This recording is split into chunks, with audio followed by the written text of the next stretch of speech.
Chapter 1. I am sure there's something that connects times and places with each other. Through a bridge, a hole, maybe a wormhole, a door. I am sure. For example, Japan, Kyoto, Gion, 1720. As Gen left the sake bar wasted, his cousin yelled at him, "Hey Genken, sleep well." Gen always treated Yuki as his wife. How could you have been so stupid to fall in love with a geisha? Do you know how much money she makes a night? Do you know how many old men had her for themselves? Men from Kyoto, Tokyo, outsiders even, touched her, used her, owned her. Those same questions that taunted Gen's mind in Japanese during 1720 in Kyoto are also taunting Ahmad's in Arabic during 2020 in Cairo. Ahmad closes the door of the shawarma place after a long, hot, and dreadful day of work. He touches his bruised leg from the hot grease. And of course, in this moment, he thinks about Salwa. He doesn't even remember how his tender woman became a prostitute.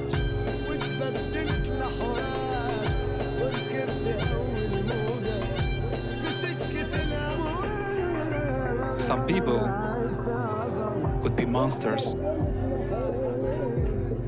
and some monsters need slaves. He thought there were no real monsters remaining after he left Syria. Welcome to Cairo, says Ahmed.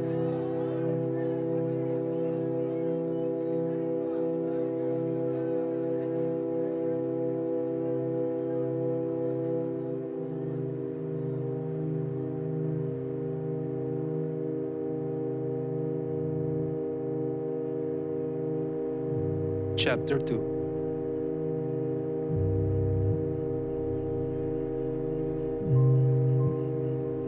The only character Gen was able to talk freely with was the moon. He could have been weak, sad, or hopeful, sometimes strong, like he couldn't be in front of his father,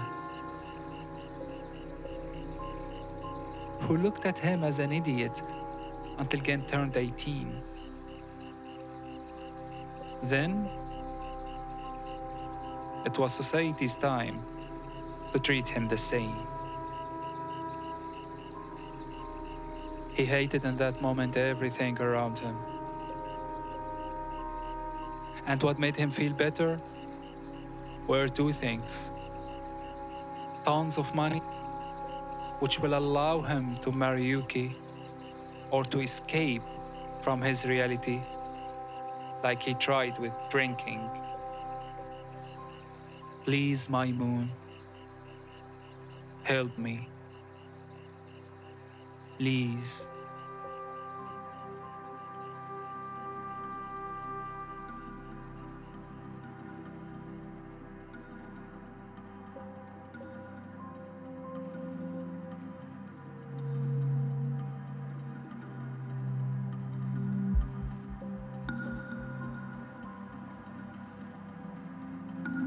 Chapter 3.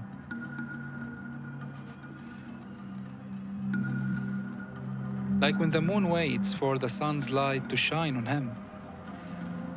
Gen was waiting for the moonlight to shine on his wishes, so they could come true.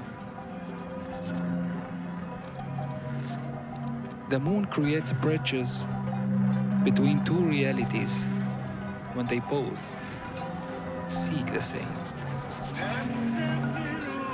At this moment, a bridge was forming between the door of Yuki in 1720 to Salwa's door in 2020.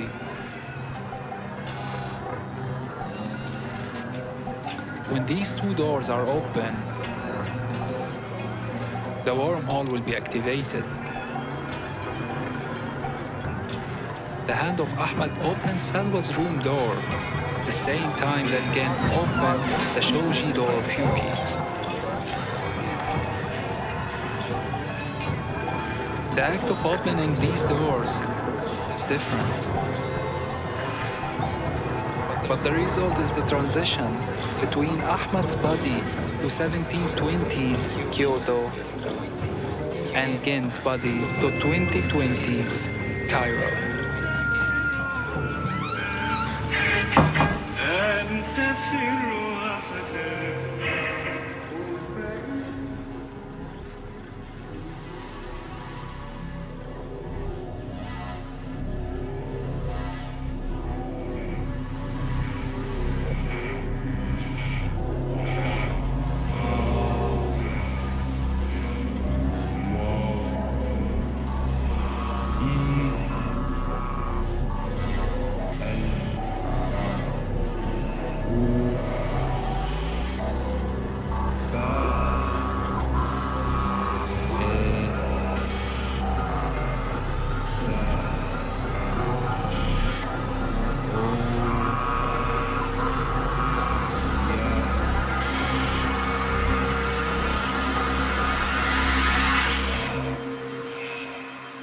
Chapter 4.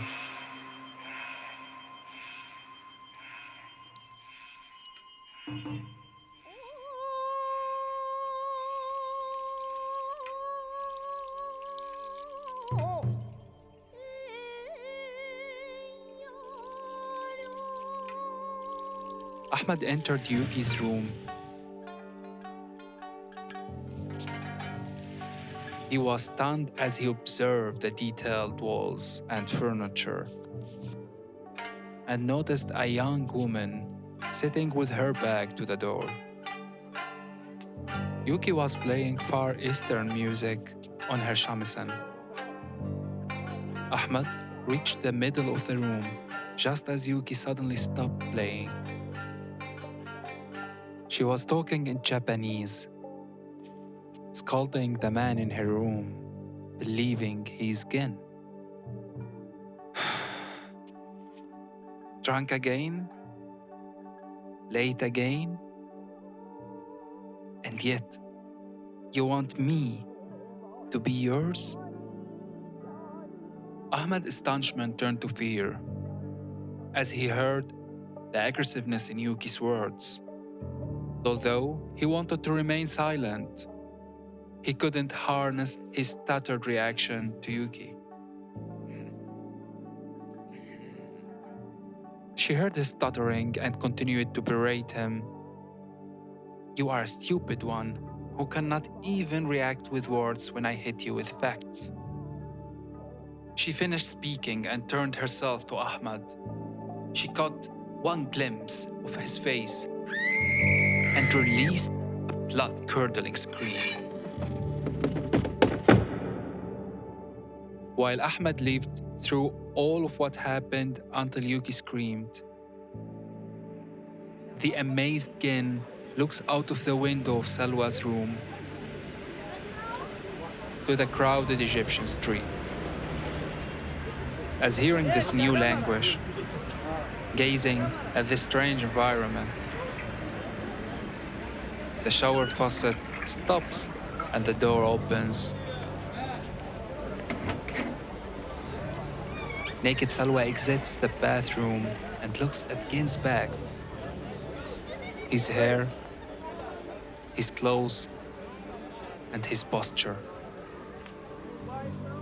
She believes it's her enemy neighbor Abir, who called her a whore many times before. This is the real chance for Salwa to have her revenge on her. Gen is shocked and doesn't even try to turn and face Salwa as she's yelling.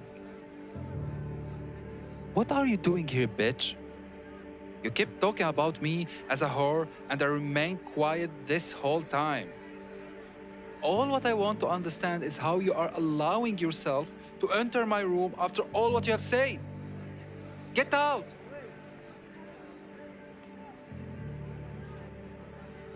Gen doesn't have any way to hide other than to face Salwa. At this brief moment, he thinks about facing her. He's sure that if he turns, she will scream. All the men he saw under her room will run up to beat him to death. What comes to his mind is just to kneel and beg her in Japanese, not to scream and try to describe her his situation. Salwa turns, sees him and screams, but then holds herself when she sees him beginning to cry. She asks him in her Egyptian Arabic, "Who are you? And how did you get here?" Yet, through all of what Gen is experiencing, Ahmed was rolling a blanket over Yuki to try and stop her from stabbing him with a knife, which actually was the fourth one. Yuki understood that this outsider didn't come to kill her. So she glanced over the teapot and half smiled awkwardly.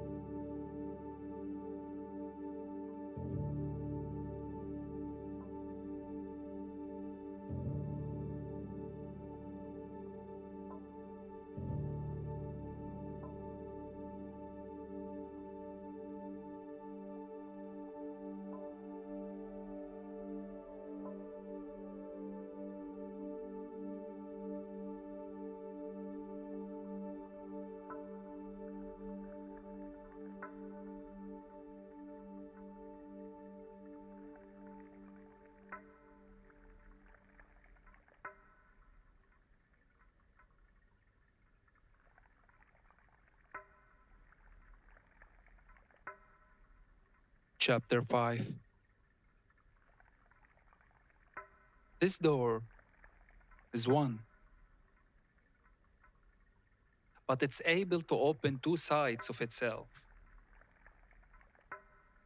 This is from my perspective, the person who tells you the story.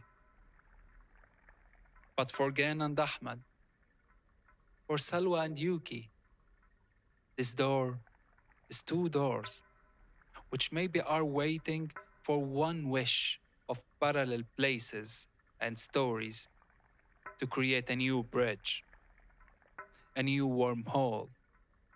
Note, all that I know right now of what could happen between Ahmed and Yuki and Salwa and Gen is about a door, meeting, fighting, giving space, love, kiss, mouth, word.